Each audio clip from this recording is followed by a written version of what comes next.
ಉಡುಪಿ ಜಿಲ್ಲೆಯಲ್ಲಿ ಈ ನೈಸರ್ಗಿಕ ಸಂಪತ್ತುಗಳನ್ನು ದೋಚುವಂತಹ ಗ್ಯಾಂಗ್ಗಳ ಸಂಖ್ಯೆ ಜಾಸ್ತಿ ಆಗಿದೆ. ಅದರಲ್ಲೂ ಈ ಬ್ರಹ್ಮಾವರದ ಭಾಗಗಳಿರ್ಬೋದು ಅಥವಾ ಹಿರಿಯಡ್ಕ ಅನ್ನೋ ಒಂದು ಭಾಗದಲ್ಲಿರ್ಬೋದು ಅತಿ ಹೆಚ್ಚಾಗಿ ಗಣಿಗಾರಿಕೆ ಇರ್ಬೋದು. ಅದೇ ರೀತಿಯಾಗಿ ಉಳಿದಿರ್ತಕ್ಕಂತಹ ಜೇಡಿ ಮಣ್ಣು ಅಂತ ಹೇಳ್ತಾರೆ. ಈ ಮಡಿಕೆಯನ್ನು ತಯಾರಿಸುವಂತಹ ಜೇಡಿ ಮಣ್ಣು ಅಥವಾ ಹೆಂಚುಗಳನ್ನು ತಯಾರಿಸುವಂತಹ ಮಣ್ಣನ್ನು ಈಗ ಕದಿಯುವಂಥವರ ಸಂಖ್ಯೆ ಜಾಸ್ತಿ ಆಗಿದೆ.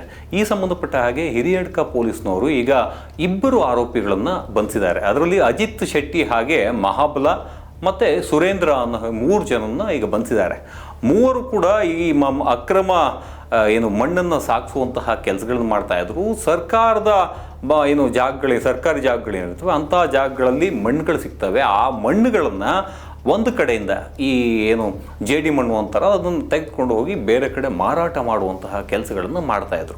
ಈ ಸಂಬಂಧಪಟ್ಟಾಗೆ ಸಾಕಷ್ಟು ಸ್ಥಳೀಯರು ಮತ್ತು ಪತ್ರಕರ್ತರು ಬೇರೆ ಬೇರೆ ವ್ಯಕ್ತಿಗಳು ಕಂಪ್ಲೇಂಟ್ಗಳನ್ನು ಕೊಡುವಂತಹ ಕೆಲಸಗಳನ್ನು ಮಾಡಿದರು. ಆದರೆ ಈವರೆಗೂ ಕೂಡ ಯಾವುದೇ ರೀತಿಯ ಆ್ಯಕ್ಷನ್ಗಳನ್ನು ತೆಗೆದುಕೊಂಡಿರಲಿಲ್ಲ ಇತ್ತು. ಆದರೆ ಈಗ ಅಟ್ ಪ್ರೆಸೆಂಟ್ ಈಗ ಪ್ರೆಷರ್ಗಳು ಜಾಸ್ತಿ ಆಗಿರೋಕ್ಕೋಸ್ಕರ ನೇರವಾಗಿ ಈಗ ಹಿರಿಯಡ್ಕ ಪೊಲೀಸ್ನವರು ಈಗ ಅಜಿತ್ ಶೆಟ್ಟಿ ಗ್ಯಾಂಗನ್ನು ಬಂಧಿಸುವಂತಹ ಕೆಲಸವನ್ನು ಮಾಡಿದೆ.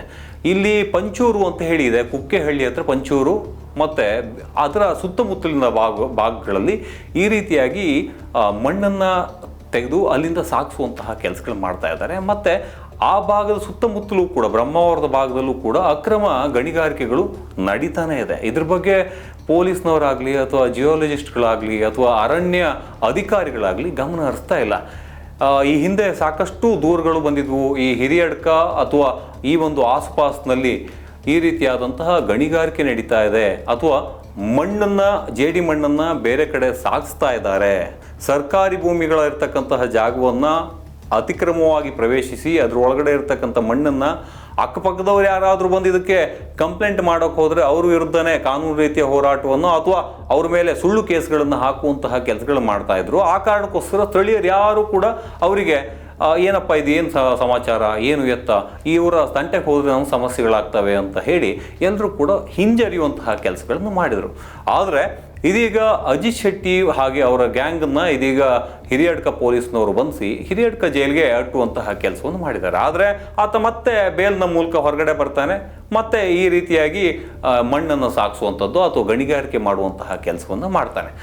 ಇಂತಹ ವಿಚಾರಗಳು ಇಲ್ಲಿ ಆ ಭಾಗದಲ್ಲೇ ಗಿಳಿಯಾರ್ ಇರ್ಬೋದು ಅಥವಾ ಬೇರೆ ಬೇರೆ ಕೋಟ ಇರ್ಬೋದು, ಇನ್ನು ಉಡುಪಿ ಜಿಲ್ಲೆ ಬ್ರಹ್ಮಾವರ ಇರ್ಬೋದು, ಆ ಭಾಗದಲ್ಲೂ ಕೂಡ ಅತಿ ಹೆಚ್ಚಾಗಿ ಕೆಂಪು ಕಲ್ಲುಗಳನ್ನು ಗಣಿಗಾರಿಕೆ ಮಾಡೋದು, ಮರಳು ಮಾಫಿಯಾ, ಇದೇ ರೀತಿಯಾಗಿ ಗಾಂಜಾದ ಘಾಟು ಕೂಡ ಉಡುಪಿ ವಿಭಾಗದಲ್ಲಿ ಜಾಸ್ತಿನೇ ಆಗ್ತಾ ಇದೆ. ಇದೆಲ್ಲದನ್ನು ಕೂಡ ನೋಡ್ತಾ ಇದ್ರೆ ನಿಜಕ್ಕೂ ಕೂಡ ಇಲ್ಲಿ ಒಂದು ಗ್ಯಾಂಗ್ ಒಂದೊಂದು ಪಕ್ಷದ ಹೆಸರು ಹೇಳ್ಕೊಂಡು, ಒಂದು ಕಡೆ ಕಾಂಗ್ರೆಸ್ಸು, ಒಂದು ಕಡೆ BJP ಹೆಸರು ಹೇಳ್ಕೊಂಡು ಎಷ್ಟು ಲೂಟಿ ಮಾಡೋಕ್ಕಾಗುತ್ತೆ ಅಷ್ಟು ಲೂಟಿ ಮಾಡೋದು, ನೈಸರ್ಗಿಕ ಸಂಪತ್ತುಗಳೇನಿರ್ತವೆ ಅದನ್ನು ಲೂಟಿ ಮಾಡುವಂತಹ ಕೆಲಸಗಳನ್ನು ಮಾಡ್ತಾ ಇದೆ. ಇದನ್ನು ತಡೆಯುವಂತಹ ಕೆಲಸಗಳನ್ನು ಯಾವ ಒಬ್ಬ ಅಧಿಕಾರಿಯೂ ಮಾಡ್ತಾ ಇಲ್ಲ.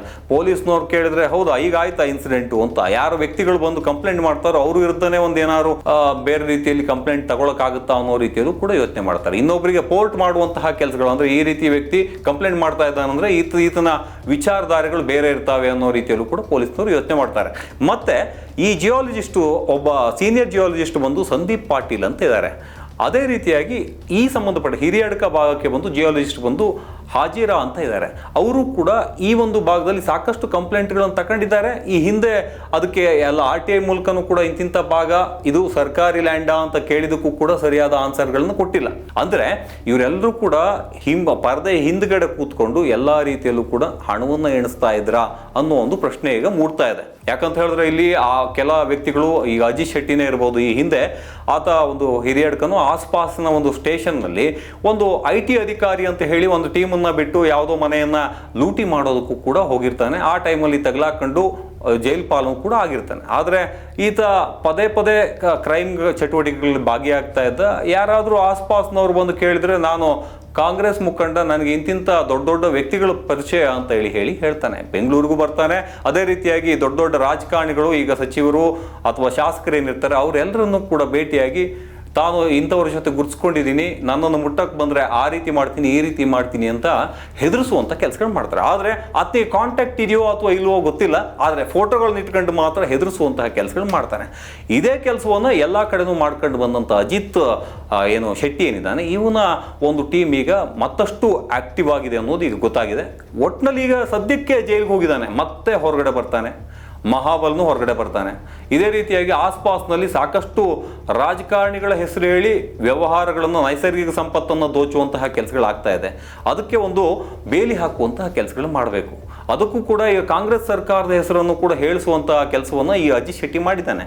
ಆ ಕಾರಣಕ್ಕೋಸ್ಕರ ಕಾಂಗ್ರೆಸ್ ಸರ್ಕಾರವು ಕೂಡ ಇದ್ರ ಬಗ್ಗೆ ಗಮನ ಹರಿಸಬೇಕು. ಇಂತಹ ವ್ಯಕ್ತಿಗಳು ಪುಂಡ್ರೆ ಇರ್ತಾರೆ, ಅಂಥವ್ರನ್ನ ಎಲ್ಲೆಲ್ಲಿ ಅವ್ರನ್ನ ಬಾಲ ಕಟ್ ಮಾಡಬೇಕು, ಕಟ್ ಮಾಡುವಂತಹ ಕೆಲಸಗಳು ಮಾಡಬೇಕು. ಇಲ್ಲದೆ ಹೋದರೆ ಇಡೀ ಏನು ಉಡುಪಿ ಡಿಸ್ಟಿಕ್ಕನ್ನೇ ಈಗ ತಿಂದು ತೇಗುವಂತಹ ಕೆಲಸವನ್ನು ಮಾಡ್ತಾರೆ. ಆ ಕಾರಣಕ್ಕೋಸ್ಕರ ಇದ್ರ ಬಗ್ಗೆ ಯೋಚನೆಗಳನ್ನು ಸರ್ಕಾರದವರು, ಮತ್ತು ಇಲ್ಲಿ ಲಾ ಆ್ಯಂಡ್ ಆರ್ಡ್ರನ್ನು ಮೇಂಟೈನ್ ಮಾಡ್ತಾ ಇರ್ತಕ್ಕಂಥವ್ರು, ಮತ್ತು ಈ ಜಿಯಾಲಜಿಸ್ಟ್ಗಳಿರೋ ಗಣಿ ಮತ್ತು ಭೂವಿಜ್ಞಾನ ಏನಿದೆ ಆ ಅಧಿಕಾರಿಗಳಿರ್ಬೋದು, ಮತ್ತು ಏನು ಈ ಒಂದು ಅರಣ್ಯ ಇಲಾಖೆಯ ವ್ಯಕ್ತಿಗಳು ಇರ್ಬೋದು, ರೇಂಜರ್ಗಳಿರ್ಬೋದು, ಇವರೆಲ್ಲರೂ ಕೂಡ ಇದ್ರ ಬಗ್ಗೆ ಗಮನ ಹರಿಸ್ಬೇಕು. ಇಲ್ಲದೆ ಹೋದರೆ ಅಲ್ಲಿರ್ತಕ್ಕಂಥ ನೈಸರ್ಗಿಕ ಸಂಪತ್ತನ್ನು ಝೀರೋ ಮಾಡೋದ್ರಲ್ಲಿ ಇವರೆಲ್ಲ ಒಂದು ಫಲಾನುಭವಿಗಳಿರ್ಬೋದು ಅಥವಾ ಇನ್ನೊಂದು ರೀತಿಯಲ್ಲಿ ಅದನ್ನು ಕಿತ್ತು ತಿನ್ನುವಂತಹ ಕೆಲಸವನ್ನು ಮಾಡ್ತಾರೆ. ಯಾರಾದರೂ ಅದಕ್ಕೆ ಅಬ್ಜೆಕ್ಷನ್ ಮಾಡೋಕೆ ಹೋದರೆ ಅವ್ರ ವಿರುದ್ಧವಾಗಿ ಸೆಡೆದು ನಿಲ್ಲುವಂತಹ ಕೆಲಸವನ್ನು ಮಾಡ್ತಾರೆ. ಇವರ ಕೈಗೆ ಕೈಕೋಳುವನ್ನು ಪದೇ ಪದೇ ತೊಡಸೋದ್ರಿಂದ, ಕಾನೂನು ಚೌಕಟ್ಟಲ್ಲೇ ಇವ್ರನ್ನ ಶಿಕ್ಷಿಸೋದ್ರಿಂದ ಇಲ್ಲಿ ಕೆಲ ವಿಚಾರಗಳನ್ನು ಇಂದ್ರ ಗಣಿಗಾರಿಕೆ ಇರ್ಬೋದು ಅಥವಾ ಮರಳು